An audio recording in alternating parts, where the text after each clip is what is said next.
নমস্কাৰ গাইজ, সকলোকে স্বাগতম জনাইছোঁ মোৰ অন্য এটি মিনি ব্লগলৈ। আৰু ৰাতিপুৱা উঠি মই বৰ্তমান আহি পাইছোঁ একাডেমি। আৰু একাডেমিলৈ আহি অলপমান লগৰকেইটাৰ লগত বহিছোঁ ৰাইজ। আৰু ইয়াৰ পিছত আমাৰ ক্লাছ আৰম্ভ হ'ব, তাৰপিছত ক্লাছ এটেণ্ড কৰিম।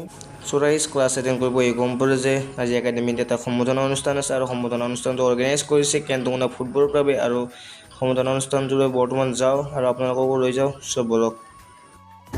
আমাৰ অনুষ্ঠান এখন বাছি লৈছিল সম্বৰ্ধনা জনোৱাৰ কাৰণে কেন্দ্ৰমুনা ফুটবল ক্লাব। সেই ক্লাবৰ সভাপতি গফিনুল আলীক সম্বৰ্ধনা জনাব আমাৰ বিদ্যালয়ৰ শিক্ষয়িত্ৰী মানসী শৰ্মা।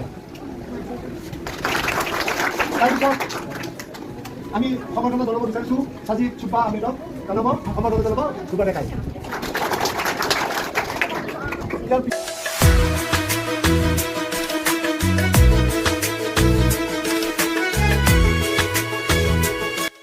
গাইজ একাডেমিৰ পৰা ঘৰলৈ আহিলোঁ আৰু ঘৰলৈ আহি বৰ্তমান যাই আছোঁ আমি শালত গা ধুব।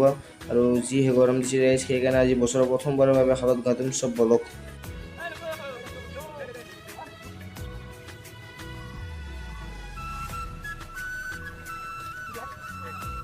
গাইজ গা পা ধুই মই বৰ্তমান ঘৰলৈ যাব আৰু ভিডিঅ'টো চাই ভাল পালে লাইক কমেণ্ট শ্বেয়াৰ কৰি দিব। আৰু যদি ইউটিউবত চাই আছে চেনেলটো ছাবস্ক্ৰাইব কৰিব।